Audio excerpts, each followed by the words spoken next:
got so much motherfucking design on right now.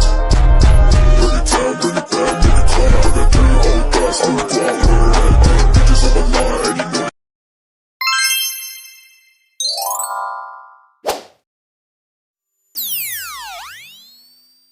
Baik, di sini saya akan menjelaskan sejarah perekonomian internasional negara Malaysia. Yang pertama, periode kolonial atau sebelum kemerdekaan. Malaysia menjadi pemasok utama produk primer seperti timah dan karet untuk negara-negara industri di barat sejak akhir abad ke-19. Produk ini sangat diminati karena mendukung pertumbuhan ekonomi kolonial. Adapun Inggris membangun infrastruktur penting seperti kereta api, pelabuhan, dan jalan untuk memfasilitasi ekspor yang juga mendukung sektor manufaktur meskipun terbatas. Ekonomi Malaysia sangat bergantung pada ekspor timah dan karet yang membuatnya rentan terhadap perubahan harga global. Penurunan permintaan atau harga komoditas ini seperti karet sintesis yang menggantikan karet alami memaksa Malaysia untuk mencari sumber pertumbuhan ekonomi baru. Yang kedua, pasca kemerdekaan tahun 1957 sampai 1970-an. Setelah kemerdekaan pada 1957, Malaysia mengadopsi strategi ESG untuk mengurangi ketergantungan pada barang impor dengan memfokuskan pada produksi barang lokal. Pemerintah mendirikan insentif seperti pengurangan pajak untuk menarik investasi asing. Perekonomian Malaysia menghadapi tantangan sosial karena ketimpangan antara etnis Melayu yang miskin dan etnis Tionghoa yang dominan dalam sektor ekonomi modern. Ketegangan etnis menyebabkan kerusuhan pada 1969 yang mendorong pemerintah untuk merancang kebijakan ekonomi baru atau NEP untuk menyeimbangkan kekayaan dan partisipasi ekonomi antar etnis. Meski ESG berhasil menumbuhkan sektor manufaktur, hasilnya tidak cukup untuk meningkatkan partisipasi ekonomi etnis Melayu. Ketergantungan pada perusahaan asing juga meningkat yang menyebabkan ketidakseimbangan ekonomi antar etnis dan sektor swasta. Yang ketiga, periode industrialisasi tahun 1970-an hingga 1980-an. Setelah ketidakberhasilan ESG, Malaysia mengalihkan fokus ke EOE yang berfokus pada ekspor terutama di sektor manufaktur. Pemerintah memperkenalkan insentif investasi yang membangun zona perdagangan bebas untuk menarik perusahaan asing. Pengembangan industri, Malaysia mulai mengembangkan industri pengolahan berbasis sumber daya alam seperti karet, timah, dan kelapa sawit. Seiring berjalannya waktu, sektor manufaktur yang tidak berbasis sumber daya alam seperti elektronik juga berkembang pesat.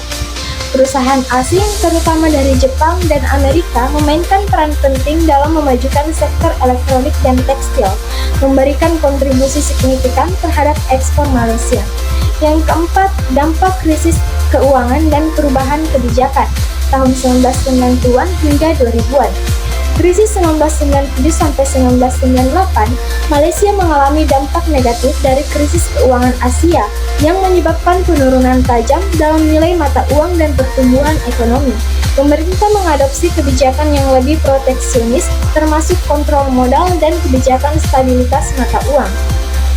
Untuk mengurangi ketergantungan pada sektor manufaktur, Malaysia mulai berfokus pada sektor jasa dan teknologi tinggi, meskipun sektor manufaktur masih menjadi tulang punggung ekonomi. Yang kelima, dampak COVID-19 tahun 2020. Penurunan ekonomi, pandemi COVID-19 Malaysia mengalami kontraksi ekonomi yang signifikan pada kuartal 2 2020. PDB Malaysia mengalami penurunan tajam hingga min 17,1%, meskipun ekonomi mulai pulih pada kuartal 3 2020 dengan kontraksi lebih rendah. Pemerintah Malaysia mengeluarkan paket stimulus besar untuk mendukung sektor bisnis, termasuk sektor manufaktur yang terdampak parah akibat kebijakan lockdown. Namun, pergantian pemerintah dan masalah dalam sektor energi seperti perang harga minyak memperburuk pemulihan ekonomi.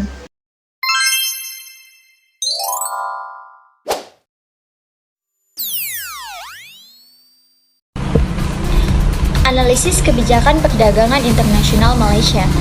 Negara Malaysia mengadopsi berbagai kebijakan perdagangan untuk memperkuat ekonomi dan posisinya sebagai pusat perdagangan di Asia Tenggara.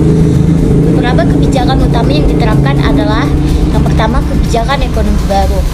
Diterapkan pada tahun 1971 sampai dengan 1991.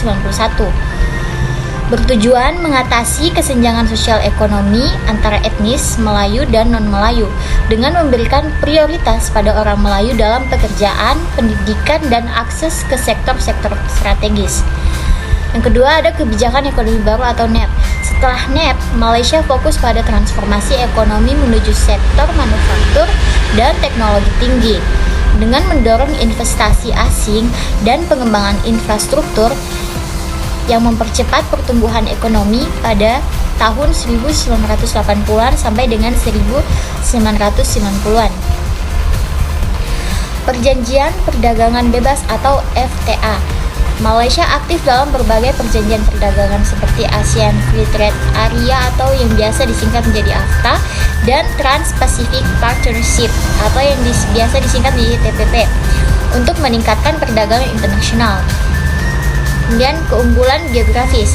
Nah, Malaysia itu memanfaatkan posisinya di Selat Malaka, jalur perdagangan strategis dengan membangun pelabuhan modern untuk mendukung perdagangan global. Berikutnya itu ada insentif bagi investor asing. Malaysia menawarkan berbagai insentif seperti tax holiday dan subsidi untuk menarik investor asing dan mendorong pembangunan sektor-sektor utama. Berikutnya ada kebijakan perdagangan. Nah, pada kebijakan perdagangannya ada beberapa, yaitu yang pertama, tarif. Malaysia mengenakan tarif impor pada barang tertentu untuk melindungi industri lokal seperti produk elektronik. Kemudian ada kuota. Pada kuota ini pengaturan impor barang strategis seperti beras untuk melindungi pasar domestik dan petani lokal. Ketiga, subsidi. Subsidi diberikan pada sektor-sektor seperti pertanian dan industri untuk meningkatkan daya saing, misalnya pada produksi padi dan kelapa sawit. Kemudian ada proteksionisme. Nah, meskipun secara umum terbuka, negara Malaysia menggunakan proteksionisme dalam beberapa sektor, seperti otomotif dengan mengatur impor mobil untuk melindungi produsen lokal seperti Proton dan Peru 2. Secara keseluruhan, kebijakan perdagangan Malaysia bertujuan mendorong pertumbuhan ekonomi, melindungi industri dalam negeri, serta memperkuat posisi negara dalam perdagangan internasional.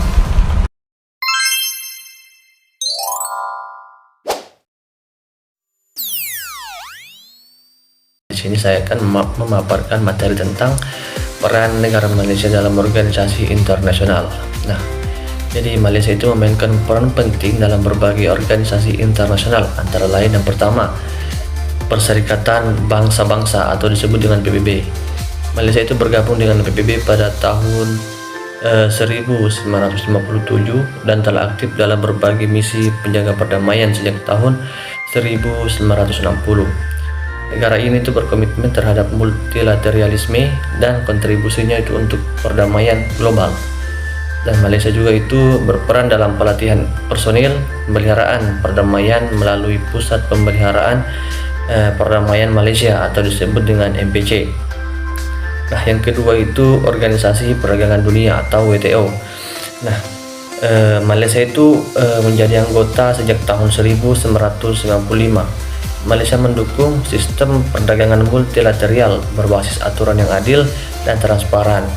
Nah, Malaysia juga itu aktif dalam negosiasi WTO dan mendukung reformasi sistem penyelesaian sengketa. Negara ini juga itu memperjuangkan kepentingan negara berkembang seperti isu-isu subsidi perikanan dan COVID distribusi vaksin COVID-19. Nah, yang ketiga itu ada yang ASEAN. Nah, Malaysia itu berperan aktif dalam kerjasama regional ASEAN yang fokus pada perdamaian, stabilitas, dan pertumbuhan ekonomi. Nah, negara ini juga itu mengusulkan zona perdagangan bebas Asia Timur yang disebut dengan EAEG. Nah, pada 1990 dan berperan juga penting dalam pembentukan Piagam ASEAN yang memberikan status hukum kepada organisasi tersebut. Nah, Malaysia juga itu mendukung inisiatif kemanusiaan seperti bantuan bencana dan mediasi perdamaian di kawasan termasuk krisis Myanmar Rohingya. Nah, Malaysia itu mendorong prinsip sentralitas ASEAN untuk menjaga kedaulatan kawasan dalam menghadapi pengaruh eksternal. Nah, secara keseluruhan Malaysia itu memainkan peran penting dalam diplomasi internasional, baik dalam menjaga perdamaian, memajukan perdagangan global yang adil, maupun memperkuat integrasi dan kerjasama di kawasan Asia Tenggara. Nah,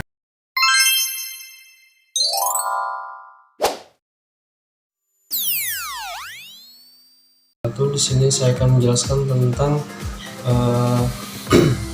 tentang krisis ekonomi yang melanda Malaysia dan bagaimana cara penanggulangannya.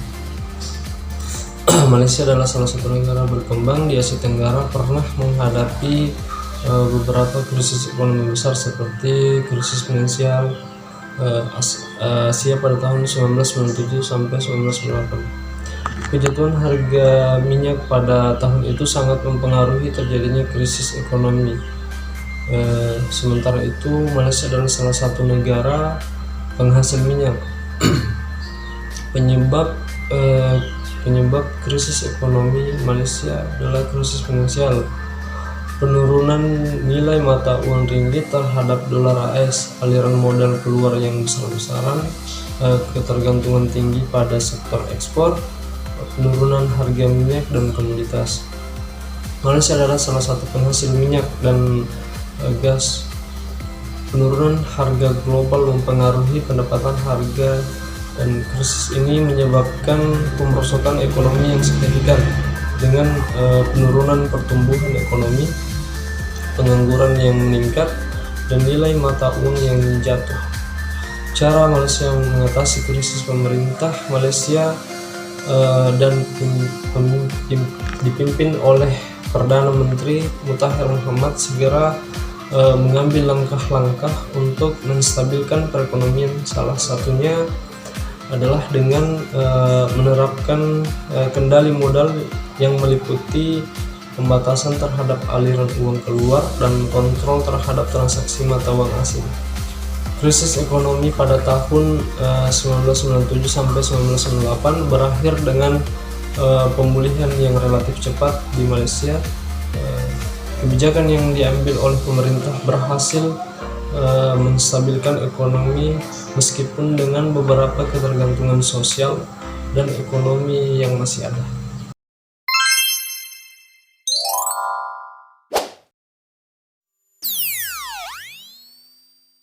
Baik, selanjutnya saya akan menjelaskan tentang meningkatkan daya saing Malaysia di kancah global dengan merekomendasikan kebijakan perdagangan dan ekonomi internasional. Untuk meningkatkan daya saing Malaysia di kancah global, diperlukan strategi yang komprehensif dan berfokus pada pengembangan sektor-sektor strategis yang memiliki potensi tinggi. Rekomendasi kebijakan yang dapat diterapkan adalah meningkatkan investasi dalam riset dan pengembangan R&D untuk mendorong inovasi dan pengembangan produk-produk berteknologi tinggi. Pentingnya inovasi dan teknologi tinggi. Inovasi dan teknologi tinggi ini merupakan kunci untuk meningkatkan daya saing satu negara di era globalisasi. Produk-produk berteknologi tinggi ini umumnya memiliki nilai tambah yang lebih tinggi, sehingga dapat meningkatkan pendapatan negara dan menciptakan lapangan kerja baru. Malaysia juga memiliki potensi besar untuk menjadi pusat inovasi dan teknologi di Asia Tenggara. Negara ini memiliki sumber daya manusia yang terampil dan infrastruktur yang relatif baik. Namun, investasi dalam R&D masih relatif rendah dibandingkan dengan negara-negara maju lainnya. Adapun kebijakan yang direkomendasikan untuk mendorong investasi dalam R&D dan pengembangan produk-produk berteknologi tinggi ini, Malaysia dapat menerapkan kebijakan-kebijakan sebagai berikut. Yang pertama itu meningkatkan anggaran pemerintah untuk R&D. Pemerintah Malaysia perlu meningkatkan alokasi anggaran untuk R&D baik di sektor publik maupun swasta. Hal ini dapat dilakukan melalui program-program insentif hibah, dan pendanaan bagi perusahaan yang melakukan kegiatan R&D. Dan yang kedua itu membangun ekosistem inovasi. Pemerintah perlu menciptakan ekosistem yang kondusif bagi inovasi seperti pusat penelitian dan pengembangan, inkubator bisnis, dan program-program pelatihan. Adapun yang ketiga itu meningkatkan kolaborasi antara industri dan akademisi. Kolaborasi ini antara industri dan akademisi dapat mempercepat proses transfer teknologi dan komersialisasi hasil-hasil penelitian. Yang keempat, memperkuat perlindungan hak kekayaan intelektual. Perlindungan hak kekayaan intelektual yang kuat akan mendorong perusahaan untuk melakukan investasi dalam R&D dan inovasi. Yang kelima, mempermudah akses terhadap pendanaan. Pemerintah perlu mempermudah akses terhadap pendanaan bagi perusahaan yang ingin mengembangkan produk-produk berteknologi tinggi, seperti melalui program-program pinjaman dan investasi. Dan yang keenam, mempromosikan ekspor produk-produk berteknologi tinggi ini. Pemerintah perlu mempromosikan ekspor produk-produk berteknologi tinggi melalui program-program promosi dan diplomasi ekonomi. Adapun dampak positif dari penerapan kebijakan ini diharapkan dapat menghasilkan dampak positif bagi perekonomian Malaysia, seperti yang pertama, meningkatkan daya saing produk Malaysia di pasar global. Produk-produk berteknologi tinggi umumnya memiliki nilai tambah yang lebih tinggi, sehingga dapat bersaing dengan produk-produk dari negara maju lainnya. Adapun yang kedua, yaitu meningkatkan pendapatan negara. Ekspor produk-produk tinggi dapat meningkatkan pendapatan negara dan mengurangi ketergantungan pada ekspor komoditas. Yang ketiga itu menciptakan lapangan kerja baru. Pengembangan sektor teknologi tinggi dapat menciptakan lapangan kerja baru, terutama bagi tenaga kerja terampil. Yang kelima itu meningkatkan pertumbuhan ekonomi investasi dalam R&D dan inovasi dapat mendorong pertumbuhan ekonomi yang berkelanjutan. Adapun kesimpulan dari penjelasan saya di atas yaitu meningkatkan investasi dalam R&D dapat mengembangkan produk-produk berteknologi tinggi merupakan langkah strategis yang dapat diambil Malaysia untuk meningkatkan daya saing di kancah global, karena kebijakan yang tepat untuk komprehensif akan mendorong inovasi dan pertumbuhan ekonomi yang berkelanjutan. Baik, terima kasih, itulah penjelasan saya. Kurang dan lebihnya, wassalamualaikum warahmatullahi wabarakatuh.